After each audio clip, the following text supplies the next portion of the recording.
का city fast मध्ये आपलं स्वागत आहे। आता आपण बरेच पब्लिक बाईट घेतलेत आणि पब्लिक मधून आपण माहिती घेतली की कोणाला कुठला उमेदवार निवडून घ्यायचा आहे।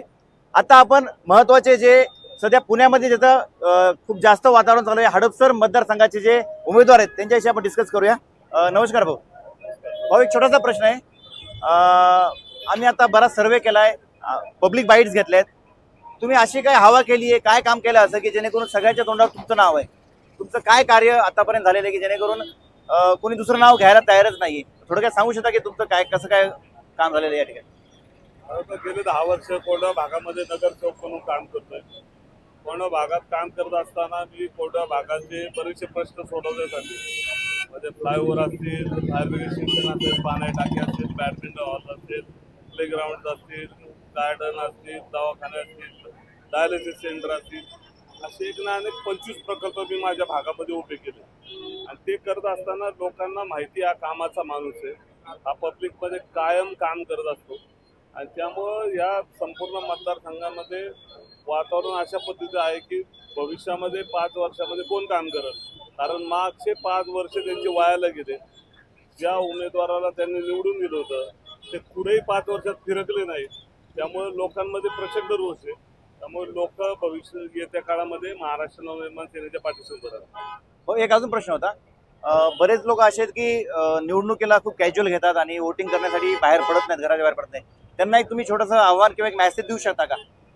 खरं तर सर्व लोकांनी मतदानासाठी बाहेर पडलं पाहिजे, तो आपला मुख्य अधिकार आहे। कारण बऱ्याचशा लोकांना राजकारणाचा राग असतो, पण मला वाटतं की तुमच्या घरातली प्रत्येक गोष्ट हा राजकीय माणूस ठरवतो, म्हणजे राज्य शासन, महापालिका किंवा लोकसभा हे ठरवतात।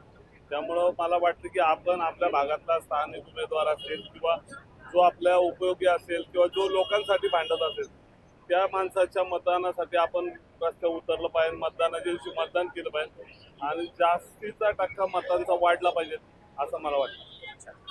महत्वाचं तुमचं आता जे निवडणूक तुम्ही लढवत आहे तुमच्या हडपसर मतदारसंघातून सगळ्यात महत्वाचा कुठला मुद्दा आहे तुम्हाला वाटतं की या मुद्द्यावरती आपण किंवा कुठली अडचण आहे की ती अडचण तुम्हाला सॉल्व्ह करावी वाटते लोकांची तुम्ही निवडून आल्यानंतर? खरं तर संपूर्ण मतदारसंघामधला ट्रॅफिकचा हा सर्वात मोठा मुद्दा आहे।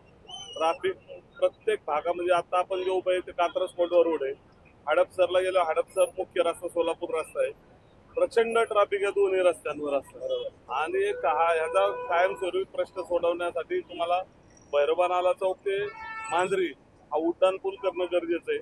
त्याचबरोबर हडपसरची मेट्रो सुरू होणं गरजेचं आहे, कारण हडपसर भागामध्ये गेले 5 वर्षापूर्वी DPR मेट्रोचा मंजूर झाला, 5 वर्षानंतर मेट्रोला मंजुरी मिळाली। खरं तर 5-5 वर्षांनी मंजुरी देण्यात मला वाटतं की एखाद्याचं आयुष्य निघून जाईल या हडपसरमध्ये मेट्रो येईपर्यंत। मला वाटतं या विकासाला गती मिळाली पाहिजे। त्याचबरोबर पाण्याचा प्रश्न आहे, या भागाचा संपूर्ण मतदारसंघाचा पाण्याचा प्रश्न आहे। या भागामध्ये बेरोजगारी खूप मोठ्या प्रमाणात आहे।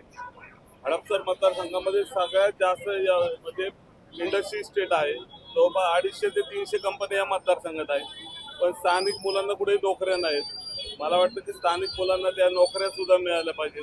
त्याचबरोबर या संपूर्ण मतदारसंघामध्ये गुन्हेगारी प्रचंड वाढते, त्यामुळं वेगवेगळ्या भागांमध्ये पोलीस चौक्या उभं राहिल्या जात होते। त्यामुळे असे एक ना अनेक प्रश्न या मतदारसंघामध्ये आणि ते सोडवणं गरजेचं आहे।